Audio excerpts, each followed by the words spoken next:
দর্শক, মাগুরা জাতীয় ও আন্তর্জাতিক যুব দিবস পালিত হলো। জাতীয় ও আন্তর্জাতিক যুব দিবস 2025 উপলক্ষে শপথ গ্রহণ, আলোচনা সভা, যুব ঋণ চেক প্রশিক্ষণের সনদপত্র ও পুরস্কার বিতরণ অনুষ্ঠিত হয়। মঙ্গলবার 12 আগস্ট সকাল 10টায় সময় মাগুরা যুব ভবন হলরুমে জেলা প্রশাসক ও যুব উন্নয়ন অধিদপ্তরের আয়োজনে এই অনুষ্ঠানটা অনুষ্ঠিত হয়। প্রধান অতিথি হিসেবে উপস্থিত ছিলেন অতিরিক্ত জেলা প্রশাসক মোহাম্মদ আব্দুল কাদের। বিশেষ অতিথি হিসাবে ছিলেন সিভিল সার্জন মোহাম্মদ শামীম কবির, বাংলাদেশ জামায়াত ইসলামী জেলা মাগুরা আমির অধ্যক্ষ এমবি বাকের, মাগুরা ইসলামী আন্দোলন সভাপতি মুফতি মাওলানা মোস্তফা কামাল, হেফাজতে ইসলামী বাংলাদেশ মাগুরা জেলা সভাপতি তাজ্জাল। অনুষ্ঠানে সভাপতিত্ব করেন যুব উন্নয়ন অধিদপ্তরের পরিচালক মোহাম্মদ ইলিয়াসুর রহমান।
অতিথি হিসেবে উপস্থিত আছেন অধ্যাপক সাইদুর রহমান, সভাপতি মাগুরা প্রেস ক্লাব। সম্মানিত অতিথি হিসেবে উপস্থিত আছেন জনাব মাহবুব করছেন জনাব মোহাম্মদ ইলিয়াসুর রহমান, উপপরিচালক। বিসমিল্লাহির রহমানির রহিম। ভগবতে বাসুদেব ওম অখণ্ড মণ্ডলকারম বেদ অভ্যুত্থানম ধর্মেশ্বর তদাত্মানম সিদামুহম পরিত্রাণায়। শপথ করছি যে দেশের প্রতি অনুগত থাকব, জুলাই গণ অভ্যুত্থানে অর্জিত বাংলাদেশের সার্বিক কল্যাণের জন্য নিয়োজিত থাকব, যুব সমাজের পক্ষে দেশের সার্বভৌমত্ব রক্ষা ও জনগণের অর্থনৈতিক মুক্তির জন্য কাজ করব, যুব উন্নয়ন অধিদপ্তরের প্রশিক্ষণকে কাজে লাগিয়ে উদ্যোক্তা হব, দেশকে ভালোবাসব, দেশের মানুষের সেবায় নিজেকে সর্বদা নিয়োজিত রাখব, দেশের মানুষের সার্বিক কল্যাণে সর্বশক্তি নিয়োগ করব। অন্যায় দুর্নীতি করব না এবং অন্যায় দুর্নীতিকে প্রশ্রয় দেব না। মহান সৃষ্টিকর্তা আমাকে শক্তি দিন, যেন বাংলাদেশকে একটি শক্তিশালী ও আদর্শ রাষ্ট্র হিসেবে গড়ে তুলতে পারি। আমিন।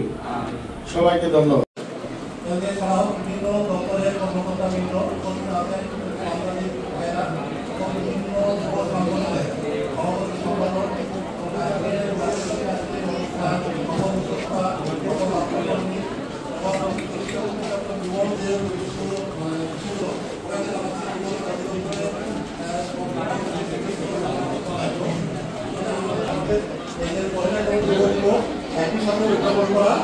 কিন্তু বছরে এ পর্যন্ত আমাদের যে বিভিন্ন ট্রেডে প্রশিক্ষণ প্রদান করা হচ্ছে, তাদের দক্ষতা, পোশাক তৈরি, এই সমস্ত প্রশিক্ষণে আমরা তাদেরকে প্রশিক্ষণ প্রদান করছি। আমাদের কিন্তু এ বছরে আমরা একটা পরিকল্পনা গ্রহণ করেছি। আমরা নিজের অর্থায়নে অথবা যুবোন্নয়ন অধিদপ্তরের ঋণ সহায়তার মাধ্যমে তাদেরকে কিন্তু আমরা প্রশিক্ষণ আত্মকর্মসংস্থানে উদ্বুদ্ধ করব এবং তারা কর্মসংস্থানে নিয়োজিত হবে।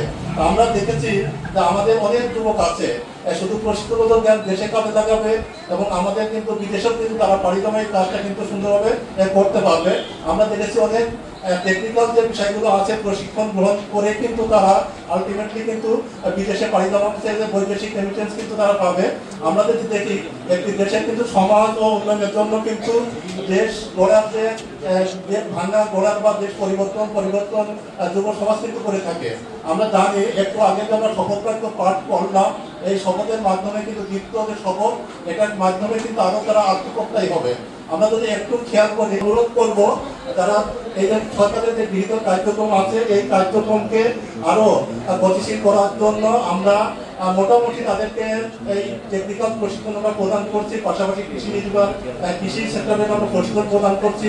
এর পাশাপাশি আরেকটা আমরা কাজ করছি, বর্তমান সময়ে ফ্রিল্যান্সিং কোর্স বা কম্পিউটার বেসিক কোর্সের মাধ্যমে কিন্তু তারা নিজেরা তো দেশের ভিতরে কাজ করতে এবং বিদেশি যে সমস্ত কর্মপ্রত্যাশী যুবক আছে তারাও কিন্তু এগুলো তাদের সেই কম্পিটিশন কর্মসংস্থান বা স্বাবলম্বী হচ্ছে।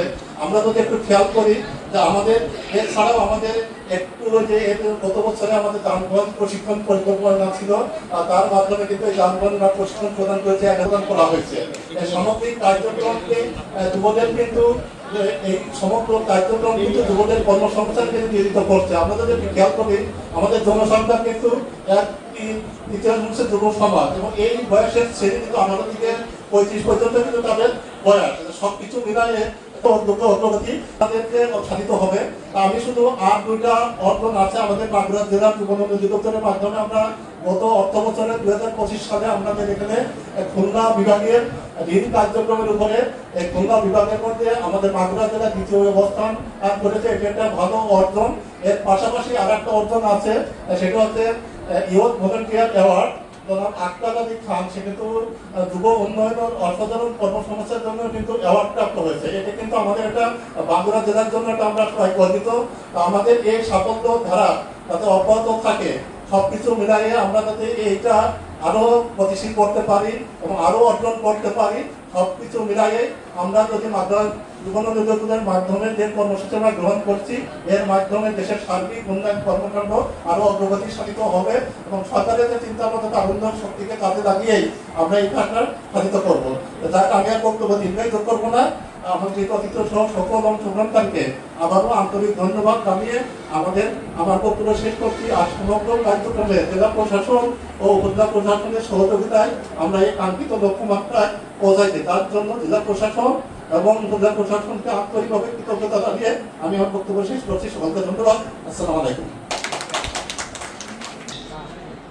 গণ অভ্যুত্থানের জুলাই গণ অভ্যুত্থানের সকল শহীদের স্মরণে আজকে আমাদের আজকের সভাপতি আমাদের যুব ক্রীড়া অধিদপ্তরের ইলিয়াসুর রহমান স্যার উপস্থিত আছেন। আজকে আমাদের মান্যবর প্রধান অতিথি, বিশেষ অতিথি এবং অন্যান্য অতিথিবৃন্দ এবং বিভিন্ন রাজনৈতিক দলের নেতৃবৃন্দ এবং উপস্থিত আছেন প্রেস ক্লাবের সাংবাদিকবৃন্দ উপস্থিত। সে যে কর্মকাণ্ড করছে অনুপ্রাণিত হয়ে তাকে ফলো করা এবং আপনাদের কোনো সুবিধা হলে আপনি তাদের সাথে যোগাযোগ করেন, ভাই বা আপনি কিভাবে করছেন, কেমন ভাবে করছেন, মানুষ কিন্তু কাজের প্রতি, কাজের উদ্যোক্তা তাদের প্রতি যখন আগ্রহ প্রকাশ করবে, আমার মনে হয় না কেউ এটা কাপড় বোধ করবে তাকে বলতে যে হ্যাঁ আপনি এভাবে এগিয়েছে, আমি এইভাবে করেছি, আপনিও এইভাবে করেন। আর এখন দেখেন প্রত্যেকটা ডিপার্টমেন্টে আমাদের সাংবাদিক ভাইরা আছে, প্রত্যেকটা ডিপার্টমেন্টে কিন্তু এখন কিন্তু অনেক ভালো ভালো মনের মানুষের পদও রয়েছে।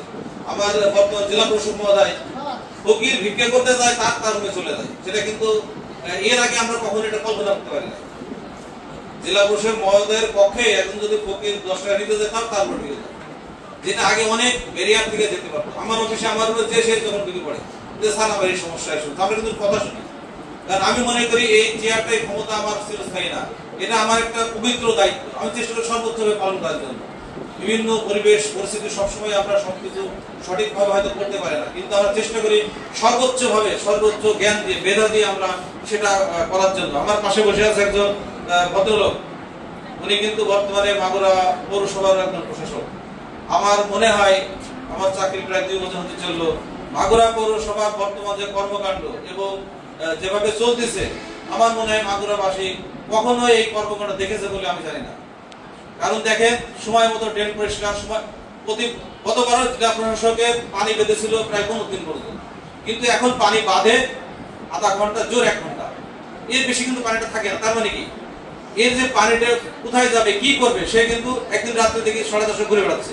আপনি 10:30 কি করেন, বলছে যে না পুলিশ সুপারের ওই যে ড্রেনটা হচ্ছে, মাস্টারপাড়ার মানুষজন পানিতে ডুবে যাচ্ছে, ওই ড্রেনের কাজটা মাটি কিন্তু তারা ফেলতেছে না, আমি ওইটা দেখতে চাচ্ছি। আপনি হচ্ছে আপনি একটা এডিসি জেনারেল, এটা প্রশাসক, আপনি কেন বলছে এটা তোমার দায়িত্ব। তো তদ্রুপ ভাবে আপনাদেরকে বলবো যে আপনারা যারা যুবক, আপনারা কিন্তু একটা ফ্যামিলির দায়িত্ব আছে, একটা পরিবারের দায়িত্ব আছে। আপনার যে কর্মকাণ্ড, আমি যেমন চেষ্টা করবো আমার পালন করার জন্য, আপনিও আপনার যে দায়িত্বটা সেটা পালন করেন। আপনার ভাইটার, ইয়াং ভাইটার প্রতি খেয়াল রাখেন, আপনার বোনটার প্রতি খেয়াল রাখেন, আপনার বাবা অসুস্থ তাকে একটু লক্ষ্য রাখেন। কিচ্ছু নাই, আপনার টাকা নাই, পয়সা নেই, একটু মুখে বলেন যে বাবা তোমার রোগ হয়েছে, আমি চেষ্টা করি তোমাদের ওষুধ কেনার জন্য। এবং আপনাদের মানসিক স্বাস্থ্য বিষয়টি বলি, মানসিক স্বাস্থ্য কিন্তু মনের ব্যাপার। যেই ধর্ম করেন না কেন, যখন মানসিক প্রতি অনুগত প্রকাশ করবেন, কোন ধর্মে বলা নেই চুরি করবেন। মান্যবর জেলা প্রশাসক মাগুরা জনাব ওহিদুল ইসলাম স্যারের প্রতিনিধি, সুযোগ্য অতিরিক্ত জেলা প্রশাসক সার্বিক আমাদের প্রিয় ব্যক্তিত্ব জনাব আব্দুল কাদের স্যার, আজকের অনুষ্ঠানে বিশেষ অতিথির আসন অলঙ্কৃত করেছেন আর একজন প্রিয় মানুষ, মাগুরার সম্মানিত সিভিল সার্জন ডক্টর শামীম কবির স্যার। আজকের এই অনুষ্ঠানে আমন্ত্রিত অতিথি হিসাবে উপস্থিত আছেন বাংলাদেশ জামাত ইসলাম মাগুরা জেলার সম্মানিত আমির। আজকে অনুষ্ঠানে উপস্থিত আছেন বাংলাদেশ ইসলামী আন্দোলনের সম্মানিত সভাপতি, বাংলাদেশ হেফাজত ইসলামী মাগুরা শাখার সম্মানিত আমির। আমাদের মাঝে উপস্থিত ছিলেন যুব প্রশিক্ষণ কেন্দ্রের ডেপুটি কোঅর্ডিনেটর মহোদয় সহ যাদেরকে নিয়ে আজকের আয়োজন, আমাদের সেই সুবিধাভোগী যুবক ও যুব মহিলা ভাই বোনেরা, সবাইকে যুব উন্নয়ন অধিদপ্তর মাগুরা জেলা কার্যালয়ের পক্ষ থেকে আন্তরিক শুভেচ্ছা, সালাম, আসসালামু আলাইকুম। আমি সবাই আন্তরিক ধন্যবাদ কৃতজ্ঞতা জানাই। আমি শ্রদ্ধার সাথে স্মরণ করি জুলাই আগস্টে এই বিপ্লবে যারা রক্ত দিয়েছেন, শহীদ হয়েছেন, তাদের প্রতি শ্রদ্ধা জানাই আজকের এই অনুষ্ঠানের পক্ষ থেকে। যারা আহত হয়ে আজকে মৃত্যুর সাথে পাঞ্জা লড়ছেন, যারা চিকিৎসাধীন আছেন, তাদের আমি সুস্থতা কামনা করছি। এবং যারা আজকে এই বিজয় ছিনিয়ে নিয়ে এসেছেন, তারাই কিন্তু এই যুব সমাজ। বর্তমান সরকার বিভিন্ন কর্মসূচি দিয়ে যুবদেরকে আত্মকর্মসংস্থানে নিয়োজিত করে উদ্যোক্তা হিসেবে পরিণত করার জন্য আমাদের বিভিন্ন কার্যক্রম দিয়েছেন জেলা এবং উপজেলা পর্যায়ে। আমাদের বিভিন্ন বক্তার মাধ্যমে আমরা কিন্তু বিষয়গুলি জেনেছি। আজকে অনেক রাজনৈতিক দলের নেতৃবৃন্দ আসছেন, তারা যুব কার্যক্রম সম্পর্কে অনেকেই জানতেন না। আমি মনে করি যে আজকে বক্তব্যের মাধ্যমে যে আমরা যে কাজগুলো করি, যে আমরা বিভিন্ন ঋণ দিয়ে যুবদেরকে আত্মকর্মসংস্থানে নিয়োজিত করি এবং তাদেরকে যদি আর্থিক সহযোগিতা লাগে সেই ক্ষেত্রে তাদেরকে আমরা সহজ শর্তে ঋণ দিয়ে থাকি। আরও কোনো কোনো ক্ষেত্রে প্রাতিষ্ঠানিক ট্রেনিংও দেই। এইখানে আমাদের মূল যে ট্রেনিংগুলো আছে, আমাদের স্বাগত বক্তা বলেছেন যে আজকে আমাদের কম্পিউটারের বেসিক কোর্স আছে 6 মাসের, আমাদের পোশাকের আছে 3 মাসের থেকে পারিবারিক হাসপাতাল 40টি জেলায়। এখানে আমাদের 3 মাসের একটি প্রশিক্ষণ হয়, সেখানে 200 টাকা ভাতা, প্রতিদিন তাকে 3 বেলার খাবারের ব্যবস্থা থাকে, সকালে নাস্তা, দুপুরের লাঞ্চ, বিকালে একটি নাস্তা, এবং এইভাবে তাকে 3 মাস 50 জনের ব্যাচ আছে। সব ট্রেডেই আমাদের ভাতা আছে, বেসিক কম্পিউটারে কোনো ভাতা নাই। এবং অন্যান্য যে ট্রেনিংগুলো আছে, বিশেষ ট্রেনিং, আমরা বিউটিফিকেশন, তারপরে ওয়েল্ডিং, মোবাইল সার্ভিসিং, হস্তশিল্প, ডাটা বেস, বিভিন্ন এই ট্রেনিংগুলো আমরা যতগুলো ব্যাচ আমাদের সরকার দেয় সেই ব্যাচগুলো আমরা করার চেষ্টা করি। এবং আমাদের উদ্বৃত্ত যদি টাকা থাকে, যে প্রশিক্ষণের যেই অনুপস্থিত যারা থাকে প্রশিক্ষণার্থী, গতবার প্রায় 5 লক্ষ টাকার উপরে ছিল অনুপস্থিতির টাকা। এই টাকা দিয়ে আবার আমি সরকারের কাছে ট্রেনিং চেয়েছি। এইভাবে আমি 6 মাস ট্রেনিং নিয়ে আসছি, যে তারা অনুপস্থিত ছিল, এই ভাতাটা তারা ফেরত যাচ্ছে টাকা। আমি ওই হিসাবটা করে আমি সরকারকে জানালাম যে আমার এত টাকা উদ্বৃত্ত থেকে যাচ্ছে অনুপস্থিতির টাকা, এই টাকাটা দিয়ে কিন্তু আমি আবার ট্রেনিং নিয়ে আসছি। হ্যাঁ, এই টাকাটা কিন্তু এই ছেলেপিলের জানারও কথা, অনেক জানারও কথা না। আমি কিন্তু তাদের হাজিরা দিয়ে টাকাটা আমি নিজেও ই করার কি থাকে এখানে, কিন্তু আমরা ওই টাকা দিয়েও আমরা ট্রেনিং করছি। ইনশাল্লাহ আজকে যারা উপস্থিত আছেন, তারা যুব সমাজ আছে, আমরা আন্তরিকভাবে চেষ্টা করছি যে তাদেরকে তাদের ভাতা, তাদের ট্রেনিং, তাদের সুযোগ সুবিধা, তাদের যে সরকারি বরাদ্দ 100% এটা দেওয়ার জন্য ইনশাল্লাহ। এবং বাকি যে সময়টা আছে, আমার যে টিম আছে, ঋণ বা সার্বিক যুব কার্যক্রমে আমাদের যে নির্দেশনা আছে যে যুবর সুবিধা নিতে গেলে সেজন্য একটি লাল চাও তাকে খাওয়াতে না হয়, তার পকেট থেকে যেন 25 পয়সাও আমাদের জন্য পিছনে দেয় না। তার যে নির্ধারিত ওই ফর্ম ফটোকপি করা, তার নির্ধারিত যে মাননীয় প্রধান উপদেষ্টা একটি কথা বলেছে যে আমার এই কাজ করার জন্য আমার অধীনেই মানুষ কাজ করবে, আমি উদ্যোক্তা হব, আমি কারো অধীনে কাজ করবো না, আমি নিজেকে প্রতিষ্ঠিত করব, আমার অধীনেই লোকজন কাজ করবে। এটাই আমাদের লক্ষ্য এবং উদ্দেশ্য, যে আমরা প্রতিটা ছেলেকে বলি আসুন আজকে আমরা ওই বিপদগামী হয়ে আমরা বিদেশগামী না হই, যে সাগর পাড়ি দিয়ে আমরা মালয়েশিয়ায় গিয়ে আমরা পুলিশের কাছে ধরা না খাই। আমার প্রত্যেকটা সেলাই ট্রেনিং শেষ হলে স্যার 3টা 4টা করে সেলাই মেশিন দিচ্ছে। কাদের দিচ্ছেন?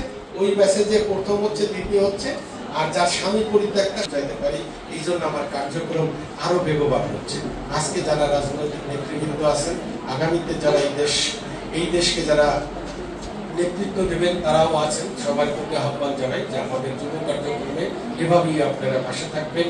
আজকের এই কার্যক্রমে জাতীয় যুব দিবসে আজকে যারা আমাকে সার্বিক সহযোগিতা করেছেন, যারা উপস্থিত হয়েছেন, সবাইকে আজকের অতিথিবৃন্দ, সাংবাদিক সমাজ, রাজনৈতিক নেতৃবৃন্দ, যুব সংগঠন, আমাদের যুব উদ্যোক্তা, প্রশিক্ষণার্থী, আত্মকর্মী সহ আমন্ত্রিত অতিথিবৃন্দ, আমাদের সহযোগী সংগঠন আছে এসডিএফ, তাদের নেতৃবৃন্দ এখানে আছেন, সবাইকে আজকের এই অনুষ্ঠানে আসার জন্য, আমাদের উপস্থিত থাকার জন্য আমি যুব উন্নয়ন অধিদপ্তর মাগুরা জেলা কার্যালয়ের পক্ষ থেকে আন্তরিক ধন্যবাদ ও কৃতজ্ঞতা জানিয়ে আজকের এই যুব দিবসের যেই স্লোগান, সেই স্লোগানটা যে প্রযুক্তি নির্ভর যুব শক্তির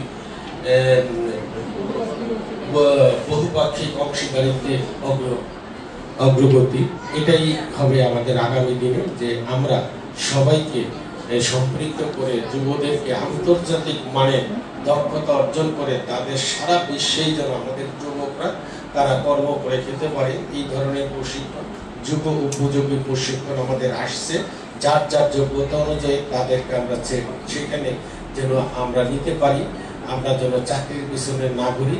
এই বাংলাদেশ আজকে যারা এই বক্তব্য রাখার জন্য আমি বিনীত অনুরোধ জানাচ্ছি। বিসমিল্লাহির রহমানির রহিম। 2025 উপলক্ষে আয়োজিত আজকের এই অনুষ্ঠানে উপস্থিত আমাদের শ্রদ্ধেয় সিভিল সার্জন মহোদয়, আমাদের যুব উন্নয়ন কর্মকর্তা সহ যুব উন্নয়ন অধিদপ্তর সকল স্তরের স্টেকহোল্ডারবৃন্দ, উপস্থিত আমাদের রাজনৈতিক নেতৃবৃন্দ এবং সাংবাদিক সহযোগীবৃন্দ এবং আমাদের এই অনুষ্ঠানের মূল ফোকাস যারা আমাদের প্রশিক্ষণার্থীবৃন্দ, সকলকে আমি স্বাগত জানাচ্ছি।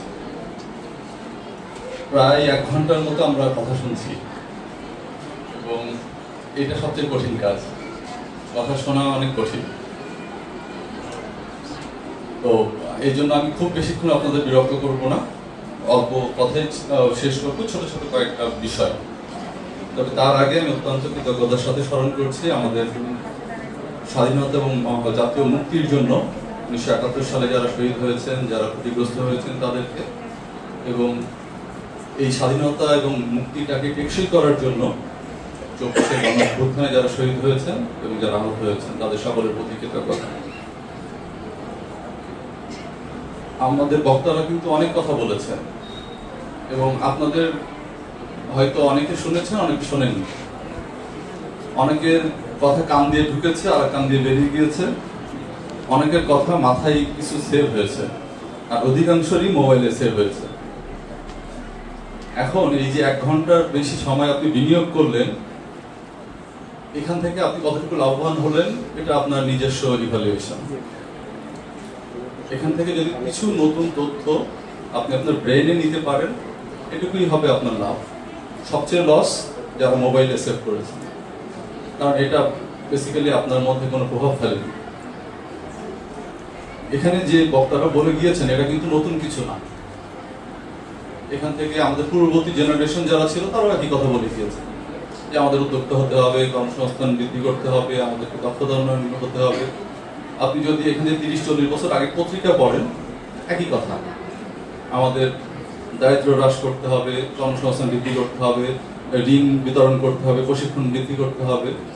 তাহলে আমাদের মৌলিক পরিবর্তনটা কি হচ্ছে? আমরা কি এভাবে আগামী পরবর্তী 50 বছর পরেও একই কথা বলে যাব? তাহলে এই যে সময়, এই জেনারেশনের মধ্যে যে সময়টাকে আমরা লস করছি, তাহলে আমরা কিভাবে সিঙ্গাপুর, মালয়েশিয়ার মতো হব? আমরা থাকি বাংলাদেশে, স্বপ্ন দেখি আমেরিকা, সিঙ্গাপুর, কিন্তু তাদের মতো নাগরিক আচরণ আমরা করি না। সিঙ্গাপুরের একজন নাগরিক রাস্তায় থুতু ফেলে না, ময়লা ফেলা তো অন্য বিষয়। তার বিপরীতে বাংলাদেশের নাগরিকরা এত স্বাধীনতা ভোগ করে, আমি ব্যক্তিগতভাবে মনে করি বাংলাদেশের মানুষ পৃথিবীর সবচেয়ে বেশি স্বাধীন নাগরিক। এত স্বাধীনতা হয়তো উন্নত বিশ্বের কেউ ভোগ করে না, কারণ তাদেরকে অনেক বেশি নিয়ম মেনে চলতে হয় এবং তারা নিজে থেকেই নিয়ম মানে। এই জন্যই তাদের সোসাইটিটা সুন্দর। এবং আমরা নিয়ম মানাটাকে আমাদের দেশে দুর্বলতা মনে করি। আমরা কিন্তু এখনো লাইনে দাঁড়িয়ে কোনো সার্ভিস নিতে শিখিনি। কোনো একটা অফিসে যে বা কোথাও যে লাইনে দাঁড়িয়ে আমি একটা সেবা নিব, সেই ধৈর্যটুকু বা সেই শ্রদ্ধাটুকু আমার কিন্তু নাই। আমি কিন্তু আমার প্রতিবেশীকে, আমার পার্শ্ববর্তী সহকর্মীকে শ্রদ্ধা করি না, এবং আরেকজনকে ওভারটেক করে একটা কিছু নেওয়াটাকে আমি অনেক বেশি আত্মতৃপ্তি অনুভব করি। এবং একজন বললো যে আমি নিজে উদ্যোক্তা হব, আমার অধীনে অনেকে কাজ করবে, তাই না? আমরা সবসময় এই সাইকোলজিতে আছি যে আমার অধীনে থাকবে অনেকজন, মানে আমি আমার প্রতিবেশী বা মানুষকে আমার অধীনস্থ করতে চাই। এটা অনেক একটা খুব নেতিবাচক একটা চিন্তা, এবং এটার কারণে কিন্তু আমরা কালেকটিভলি আগাতে পারবো না। এবং কালেকটিভলি না আগাতে পারলে আমরা কখনোই সামাজিকভাবে ভালো থাকবো না। এবং এই যে সামাজিক বিশৃঙ্খলা, এটার কিন্তু আমাদের মধ্যে সেই অস্বস্তি বোধটা কিন্তু কাজ করে। এই কারণেই কিন্তু আমরা কোনো ডেভেলপমেন্টই টেকসই হচ্ছে। একটা অতীতের একটা দীর্ঘ সময়ব্যাপী কিন্তু আমাদের অর্থনৈতিক উন্নয়নের উপর বেশি ফোকাস ছিল, সেখানে সামাজিক ইস্যুগুলো কিন্তু উপেক্ষিত ছিল, এবং তার ফল কিন্তু এখন আমরা পাচ্ছি। সামাজিক বিভিন্ন বিশৃঙ্খলা, অস্থিরতা, উন্নয়ন যদি না করে শুধু যদি অর্থনৈতিক উন্নয়নকে আমি ফোকাস করি, তাহলে কিন্তু বিষয়টা যে এটা আমার টাকা দিয়ে তৈরি, সো আমি নিয়ে গেলাম, তাই না? এরকম কি হওয়া উচিত? আমার মনে হয় না। যেটা কালেকটিভ প্রপার্টি, সেখানে কালেকটিভ রেসপন্সিবিলিটি চলে আসে, এবং সেখানেই আমাদের দুর্বলতা। একটু ভিন্ন প্রসঙ্গে যাই, আমরা মূল প্রসঙ্গে আমরা সবাই জানি, এর দিকে যাচ্ছি না। জাস্ট আর কয়েকটা বিষয় বলে শেষ করবো। সেটা হলো, আমরা তো সবাই বলি আমরা দেশপ্রেমিক, দেশকে নিয়ে গর্ব করি, দেশকে উন্নয়ন করতে চাই, কিন্তু দেশের উন্নয়নে বা দেশের জন্য কাজ করার জন্য আমি প্রস্তুত কিনা? আমি কি নিজেকে সেভাবে তৈরি করছি? আমি পেছনে যারা আছেন তাদের দৃষ্টি আকর্ষণ করছি। আমি কি নিজেকে দেশের কল্যাণে কাজ করার জন্য আমি কি রেডি কিনা। যদি রেডি না হই তাহলে আমি কিভাবে কাজ করব? তাহলে আমি যে শপথ নিচ্ছি সেটা কি এক ধরনের হিপোক্রেসি না? আমি না বুঝেই শপথ করছি, বা আমি নিজেকে ওভার ইভালুয়েট করছি, আমি যা না সেই শপথ করছি। তাহলে চেঞ্জটা কিভাবে হবে? আমরা দেশকে নিয়ে খুবই গর্বিত, কিন্তু যারা দেশকে নিয়ে গর্বিত বা দেশের জন্য কাজ করতে চান তারা একটু উঠে দাঁড়ান।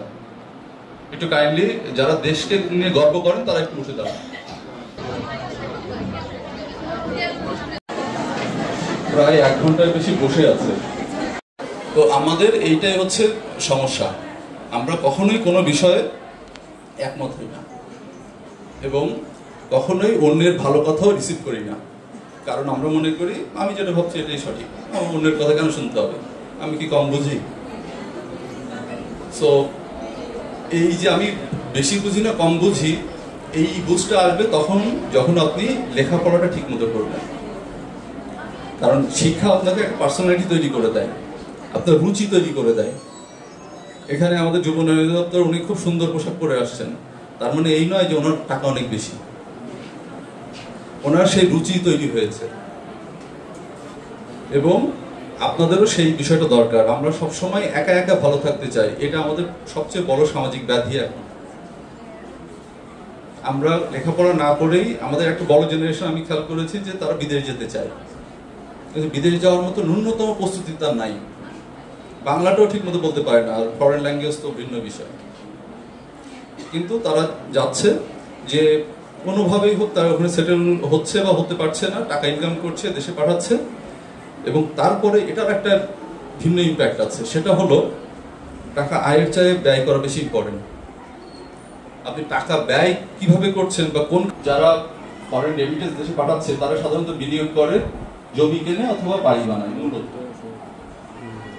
এর ফলে যেটা হচ্ছে সে নিজেকে সমাজে একটা গুরুত্বপূর্ণ পর্যায়ে ভাব, শিক্ষা বা সেটা টিকবে না, বরং আরো বিশৃঙ্খলা তৈরি করবে। অগ্রগতি আমাদের যোগ্য শক্তি কিন্তু প্রযুক্তি নির্ভর, তাই তো আমরা সেটাই তো বিশ্বাস করি। আমরা প্রযুক্তি বলতে মিন করি যে আমি ফেসবুক বা ফেসবুকে কতগুলো লাইক শেয়ার ফলোয়ার কত বেশি, কিন্তু আমরা খুব বেশি ফ্রিল্যান্সার তৈরি করতে পারিনি।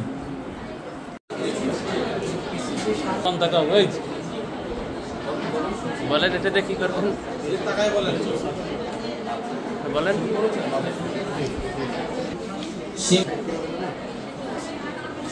ঠিক আছে, 1 লক্ষ টাকা ঋণ মা ডেইরি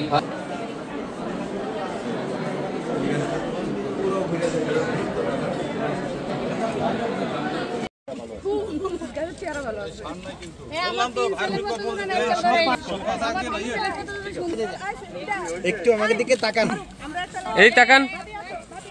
হ্যাঁ ঠিক আছে, দেন মাটি দেন, গাছ লাগানো হইল না। হ্যাঁ দেন দেন দেন, ঠিক আছে।